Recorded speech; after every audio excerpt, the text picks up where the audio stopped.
Merhaba Ali Hocam, hoş geldiniz. Hoş bulduk, teşekkür ederim. Bu videoda Türkiye ile Pakistan arasındaki askeri ilişkileri, normal genel ilişkileri ve Türkiye'nin son Hindistan ve Pakistan arasındaki bu çatışmalara dair nasıl bir tutum sergilediğine ilişkin sorular soracağım size. Türkiye bu son çatışmada Pakistan'a nasıl destek verdi? Yaklaşımı nasıldı? Şimdi son Pakistan ve Hindistan arasında yaşanan gerginlik 25 Nisan'da Keşmir'de gerçekleştirilen saldırının akabinde 6-7-8 Mayıs'ta gerçekleşen hava harbi ve Hindistan'ın ve Pakistan'ın karşılıklı olarak yaptığı füze ve topçu ve roket atışlarıyla neticelendi ve Amerika'nın devreye girmesiyle bir ateşkes sağlandı. Bu 10 günlük süreçte tabii bazı ülkeler diğerlerine destek oldu. Türkiye'nin burada tabii ki Pakistan'ın açıkça yanında ama bunun Sayın Cumhurbaşkanımızın ateşe benzin dökülmesinden yana değiliz ama kardeşimiz Pakistan'ın yanındayız minvalinde açıklamaları oldu ki bu açıklamaların ne manaya geldiğini herkes bilir. Bir annenin evladının kendi çocuklarını herkes için de sürekli seviyorum demesine gerek yoktur. Anne bir evladını sever. Biraz Türkiye'nin Pakistan'a olan desteği de bu yönde. Bizim bunu sürekli dile getirmemize, üst perdeden yüksek volümlü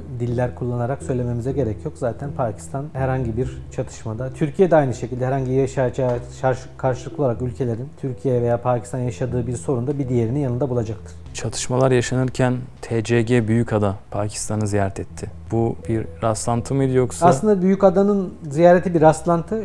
Şöyle bir rastlantı. Önümüzdeki hafta Malezya'nın Langkawi Adası'nda bir savunma sanayi fuarı var. TCG Büyükada yanlış bilmiyorsam bu kapsamda bir fuarda liman ziyareti gerçekleştirecek. Malezya'ya giderken ikmal için uğramış olduğu Karachi ile çatışmalara denk düştü ama bu güzel bir rastlantı oldu. TCG Büyükada'nın orada fiziksel olarak olması çok güzel bir tesadüf. Pakistan, Türkiye'nin hangi silahlarını kullandı Hindistan'a karşı? Mesela Hindistan medyasında ya da Hindistan askeri yetkilileri 300-400 drone'la, Türk menşeli drone'larla saldırdığını söyledi Pakistan'ın. Bunlar hakkında ne düşünüyorsunuz? Şimdi Pakistan biliyorsunuz bu açıklamayı reddetti. 300-400 tane drone'la yapılacak bir saldırıda illaki bir enkaz, illaki bir kalıntı kalması lazımdı. Hindistan bu iddia seviyesindeki söylemlerini maddi kanıtlarla destekleyemedi. Biz burada Pakistan açıklamalarına bakmakla yükümlüyüz. Pakistan tarafı böyle bir saldırı yapmadıklarını açıkladı ki Pakistan bir müdahale yaptığında bu özellikle son süreçte çok şeffaf bir iletişim süreci yürüttü. Burada yaptıkları her girişimi, her eylemi, her müdahaleyi, her önlemeyi neredeyse kamuoyuyla canlı sayabileceğimiz bir seviyede paylaştılar. Şimdi bu son çatışmada Pakistan herhangi bir Türk sistemi kullandı mı kullanmadı mı tabii ki bunu hiçbir zaman bilemeyiz. Ama bazı bildiğimiz şeyler var. Bunlardan bir tanesi nedir? Türkiye tarafından üretilen Bayraktar TB2'ler ve Akıncılar mevcut biliyorsunuz Baykar tarafından üretilen. Bu insansız hava araçlarını Türkiye diğer insansız silahlı hava aracı kullanan ülkelerden farklı olarak biliyorsunuz başka doktrinlerle kullanıyor. Hava bombardımanı yapmak için, hassas hedefleri vurmak için sadece gözlem amaçlı değil, eylem olarak da düşman unsurlarını tüketmek hedefiyle de Türkiye bunları kullanıyor ki Suriye'de, Karabağ'da, Libya'da bunları gördük. Ukrayna yine aynı şekilde aynı insansız hava araçlarıyla uzunca bir süre savaşın ilk dönemlerinde bu hava araçlarını kullandı. Pakistan da aynı şekilde TB2 ve Akıncı tedariği yaptı Türkiye'den. Yine yanlış bilmiyorsam birkaç yerde daha söylemiştik. Türkiye'den sonraki en büyük Akıncı filosuna Pakistan sahip. Hindistan'ın böyle bir kabiliyeti yok. TB2, Bayraktar muadili ve Akıncı muadili insansız hava araçları Hindistan'ın yok. Belli projeleri var ama proje aşamasında bu saydığımız Bayraktar ve Akıncı son 4-5 yıl içerisinde savaş sahalarında kendini defaatle kanıtlamış bir sistem ki Pakistan burada bu kartı henüz oynamadı. Sadece jet uçaklarının katıldığı bir önleme yaptı Hindistan'a. Hindistan'ın elinde böyle bir insansız hava araçları tarafından yapılacak harekatlara karşı bir önleme kabiliyeti yok. Çünkü henüz böyle bir şeyi tecrübe etmediler. Hindistan için sorun sadece Pakistan'ın gelişmiş radarlara sahip uzun menzilli hava füzeleri kullanan Çin C'leri, CF-17'leri veya PL-15 füzeleri değil, Türkiye'den tedarik ettikleri TB2 Bayraktarlar ve Akıncılar ve bunların kullandığı Roketsan üretimi mühimmatlarda ciddi baş ağrısı ki dediğim gibi bunu henüz tecrübe etmedikleri için nasıl önleyeceklerini bilemedikleri sistemler ve silahlar bunlar. Peki hocam, Türkiye-Pakistan arasındaki askeri ilişkiler nasıl seyretti?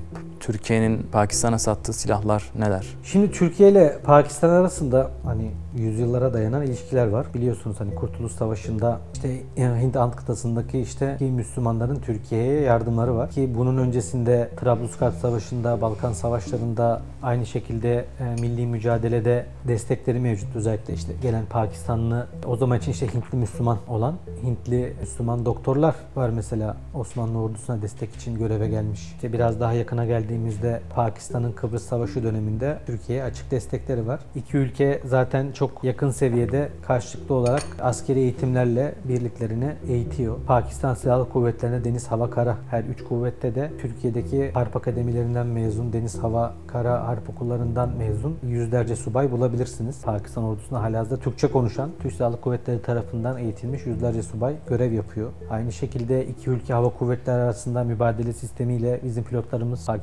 Pakistanlı pilotlar Türkiye'de uçuşlar gerçekleştiriyor. Her iki ülkede F-16 kullanıcısı olduğu için her iki ülke yılda birkaç defa askeri tatbikatlar yapıyor birlikte veya birbirlerinin düzenlediği tatbikatlara katılıyorlar. Uluslararası tatbikatlara ortak katılıyorlar. Bunun haricinde işte Türkiye'nin işte son 20 yılda yaptığı savunma sanayi atılımına paralel olarak Türkiye ile Pakistan arasında da gelişen savunma sanayi ilişkileri var. Şimdi Hindistan-Pakistan çatışmasına değindik. Pakistan'ın Hindistan'a karşı dezavantaj diyebileceğimiz, elinin çok güçlü olmadığı tek alan aslında deniz kuvvetleri. Havada ve karada işte hava zaten bütün dünya seyretti. Bir gecede 6 Hindistan uçağını düşürdüler ki bunlardan bir tanesi çok gelişmiş bir Fransız jeti olan Rafale uçaklarıydı. Bunlardan bir tanesi kesin, iki tanesi hala teyide muhtaç şekilde Pakistan düşürdüğünü iddia ediyor. Bir tanesi teyitli dediğimiz gibi. Kara Savaşı'nda da aynı şekilde hiçbir zaman Hindistan Pakistan'a karşı kat'i bir sonuç elde edebilmiş bir ülke değil. Ancak deniz kuvvetleri noktasında Pakistan'ın evet bazı bir takım dezavantajları vardı ama bunları işte Türkiye, Çin ve başka kanallardan yaptıkları tedariklerle bu açığı kapatmak üzere. Mesela nasıl kapatıyorlar? Bunlardan bir tanesi Türkiye'den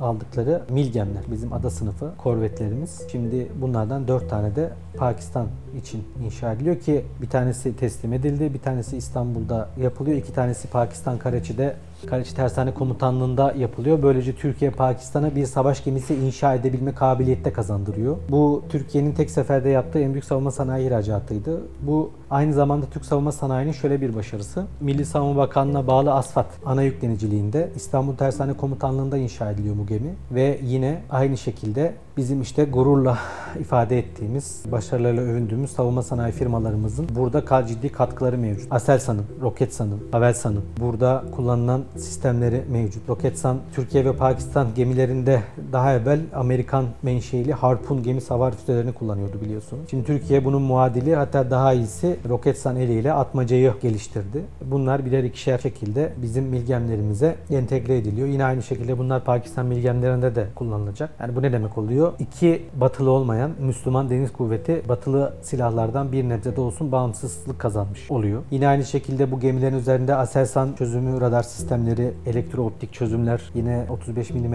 gökdeniz deniz topu mevcut. Yine bu gemi için 76 mm deniz topu yerleştiriliyor makine kimya endüstrisi tarafından. Burada Türkiye'nin bir yurt dışına bağımlılığı mevcuttu ama makine kimya burada bir Ar-Ge yaptı. 76 mm deniz topunu geliştirdi. Testleri devam ediyor. Testler bittiğinde biz 76 mm deniz topunu da yerleştirmiş olacağız ve bu işte Pakistan milgemlerine de entegre edilebilir. Biraz daha geriye gittiğimizde mesela Pakistan'ın Fransa'dan tedarik ettiği Agosta sınıfı denizaltılar var. Bunların modernizasyon zamanı geldiğinde Pakistan Fransa'dan gerekli desteği alamadı. Burada Türkiye devreye girdi. STM ana yükleniciliğinde burada Agosta sınıfı bir denizaltıya, ki bu bir Türk sistemi değil, bu bir Fransız platformu. Burada STM geliştirdiği çözümlerle, ki burada yine Havelsan'ın ve Aselsan'ın da projeye katkıları mevcut aynı şekilde. Yani günün sonunda Pakistan modernize etmek istediği, Fransa'dan tedarik ettiği ama modernizasyonu için üretici ülkeden destek alamadığı denizaltılarını, ki 3 tane yanlış bilmiyorsam buradaki bu projedeki modernize edilen denizaltı, Türk savunma sanayi şirketlerinin konsorsiyumunda denizaltısını modernize etmiş oldu. Yine aynı şekilde STM Pakistan'a bir tanker gemisi de teslim etti. Günün sonunda Pakistan, Hindistan'a karşı bir miktar dezavantajlı olduğu deniz kuvvetleri noktasında Türkiye'nin katkılarıyla hem işte muharip bir unsur olarak korvet sahibi olmuş oldu, hem ciddi işte deniz harbinde çok ciddi bir unsur olan denizaltılarını modernize etmiş oldu. Deniz kuvvetlerini besleyebilecek bir tanker gemiye kavuşmuş oldu. Türk savunma sanayi şirketlerinin yaptığı katkılarla her birinin yaptığı katkı ayrı ayrı çok kıymetli. Hava kuvvetleri alanında da mesela F-16'ların modernize edilmesi var Türkiye tarafından. Şimdi Türkiye'nin yürütmüş olduğu bir özgür projesi var F-16'ların modernizasyonu kapsamında. Şimdi F-16 modernizasyonu biraz netameni bir konu. Şundan ötürü F-16 biliyorsunuz bir Amerikan sistemi, Amerikan platformu, her şeyle Amerikan. Amerika burada uçağın üzerinde ne kadar değişikliğe müsaade eder? İşte uçağın üzerindeki sistemlerin sökülüp veya işte Türkiye tarafından geliştirilmiş muadillere değiştirmesine ne kadar müsaade eder? Bunların hepsi biraz soru işareti. Ancak özgür modernizasyonu başarıyla gerçekleştirdiğinde bizim F-16'larımızın seviyesi ve ömürleri uzamış olacak. Türkiye burada bir başarı elde ettiği noktada aynı şekilde bu özgür projesi Pakistan F-16'ları için de uygulanabilir ki her iki ülkenin F-16'larının da bu modernizasyona ihtiyacı var. Şimdi bu az evvel bahsettiğimiz Türk savunma sanayi şirketlerinin Pakistan'a direkt platform tedariği, modernizasyonu noktasında katkıların haricinde Türkiye ile Pakistan arasında şöyle yakın ilişkiler de mevcut. Pakistan'da bu az evvel ismini zikrettiğim Türk savunma sanayi şirketlerinin ofisleri mevcut. Ar-Ge ofisleri mevcut. İşte Milgem kapsamında ASFAD'ın Pakistan'da ofisi ve mühendisleri mevcut. Aynı şekilde TUSAŞ-TAİ onların Pakistan'da bir Ar-Ge merkezleri mevcut. Uzun yıllardır iş yaptıkları için aynı şekilde Aselsan'ın, STM'nin buralarda temsilcileri mevcut. Yani Türk savunma sanayi şirketlerinin Pakistan'da sadece üretim noktasında veya Pakistan platformlarının modernizasyonu, silah desteği sağlanması veya tedariği yapılmasının haricinde bir de işte Milgem'le beraber başlatılan teknoloji transferlerle beraber Türkiye'deki savunma sanayi tecrübesinin Pakistan'a kardeş ülkeye bir destek olarak aktarımı da söz konusu. Bu noktada bir ismini işte kamuoyunda bildiğimiz hemen hemen büyük Türk firmalarının tamamının Pakistan'da halihazırda ciddi mevcudiyetleri var. İki ülkenin arasındaki ilişkilerden bahsederken bu durumu da zikretmek gerekiyor. Hocam Hindistan özellikle mesela Ermenistan'a fazla silah sistemleri sağlıyor. Bunun karşısında da mesela Pakistan'la Azerbaycan'ın da Azerbaycan, Pakistan ve Türkiye bir üçlü müttefik grubu gibi bir ilişkiler var ülkeler arasında. Özellikle Azerbaycan ve Pakistan arasında askeri ilişkiler ne durumda? Yani mesela J-17 uçağının Azerbaycan'a satılması meselesi var. Bu konu hakkında ne düşünüyorsunuz? Şimdi bu üç ülke arasında Türkiye, Azerbaycan ve Pakistan arasında çok ciddi ilişkiler mevcut. Yani işte Azerbaycan'la bizim bir tek millet iki devlet zaten prensibiyle hareket ediyoruz. Pakistan çok uzun yıllara dayanan dünyadaki bizim belki de bir numaralı müttefiğimiz. Azerbaycan'la aramızdaki tek millet iki devlet düsturu haricinde. Kamuoyunda yine çok konuşulmuyor ama Karabağ'ın kurtarıldığı Vatan Savaşı'nda Pakistan'ın çok ciddi destekleri oldu Azerbaycan'a. Yani burada Pakistan üzerine düşenleri yerine tamam getirmiş oldu. Zaten Azerbaycan'ı ziyaret ettiğiniz zaman Türk ve Azerbaycan bayraklarının yanında Bakü'de vesaire diğer yerlerde Pakistan bayraklarında muhakkak görürsünüz. İşte az evvel bahsettiğiniz savaş uçağı tedariği de mevcut. Gelelim Hindistan-Ermenistan meselesine. Biz şu noktayı kaçırıyoruz. Hindistan'ın İslamiyet karşıtlığı öyle çok basit bir konu değil. Yani sadece işte burası bir Hindistan Hindu memleketi değil. Müslüman ve İslamiyet'in varlığının reddine, inkarına ve yok edilmesine dayanan bir ideoloji mevcut burada. Şimdi Ermenistan küçücük bir ülke.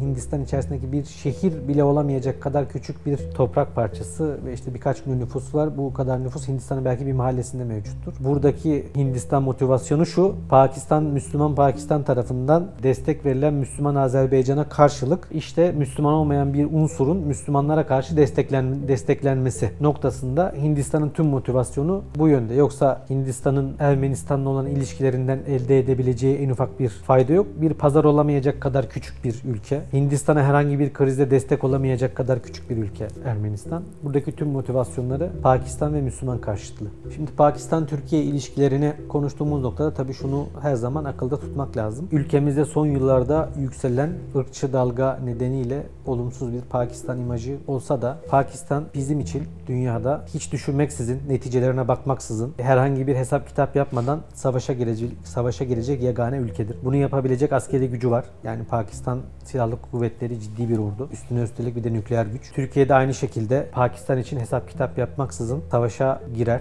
İki ülkenin ilişkileri bu kadar yakın ki Pakistan halkı Türkiye'yi her şeyden ve herkesten bağımsız çok seviyor. Son yıllarda tabii bu yükselen sevginin Sayın Cumhurbaşkanımızın artık dünya siyasetinde de kabul edilen ağırlığı, çekilen tarihsel temalı dizilerle ilgisi var ama ben Pakistan'da 2019-2023 yılları arasında yaşadım. Bu çok yakın bir tarih. Siz 1990'larda, 1980'lerde, 1970'lerde Pakistan'da yaşamış bir iş adamı, bir Türk öğrenci veya bir Türk diplomat bulup bu soruların aynısını aynısını sorarsanız onlar da o yıllarda da Pakistan halkında Türkiye'ye ve Türk devletine karşı büyük bir sevgi olduğundan bahsedecektir. Bu yeni bir şey değil. Türkiye ve Pakistan birbirinin aslında stratejik olarak arka bahçesi. Bizim batıda gireceğimiz herhangi bir savaşta veya mücadelede Pakistan bize ciddi destek olacaktır. Aynı şekilde Pakistan da Hindistan'la veya doğusunda gireceği bir mücadelede, bir savaşta Türkiye'nin desteğini arkasında her zaman hissedecektir ki işte son çatışmalarda bunları da görmüş olduk. İki ülkenin ilişkilerini her şeyden bağımsız, biraz da duygusal ama gerçekçi yaklaşmak lazım. Türkiye ile Pakistan arasında çok yakın ilişkiler var ve bu öyle herhangi bir iki ülkenin inşa edebileceği türden bir ilişki değil. Bu çok kıymetli bir şey. Bunun altını çizmek lazım. Pakistan halkının yanı sıra hocam Türk halkının da Pakistan'a desteği çok yani. Mesela bu son olaylarda ben sosyal medyada özellikle şöyle paylaşımlar görmüştüm. Pakistan Zindabad diye. Bu da onların dilinde işte Pakistan çok yaşa. Bu zaten işte Türkiye Pakistan dostu Zindabad derler Pakistan'da. İşte Türk Pakistan dostluğu çok yaşasın demektir. Şimdi bunun bizim kamuoyu önünde şöyle bir tabii duygusal tarafı da var. Biliyorsunuz yani işte maalesef Müslüman devletler, Müslüman toplumlar çok uzun yıllardan beri açık zaferler kazanabilmiş değil. Bir Müslüman güç Pakistan, Müslüman olmayan bir güce karşı şu an bir zafer elde etmiş durumda. Bunun Türk kamuoyu tarafından takdir edilmesinin, Türk kamuoyunda bir coşkuya sebebiyet vermesi gayet anlaşılabilir bir durum. Ali hocam yorumlarınız için, katkılarınız için çok teşekkür ederim. Davetiniz ve ev sahipliğiniz için ben teşekkür ederim.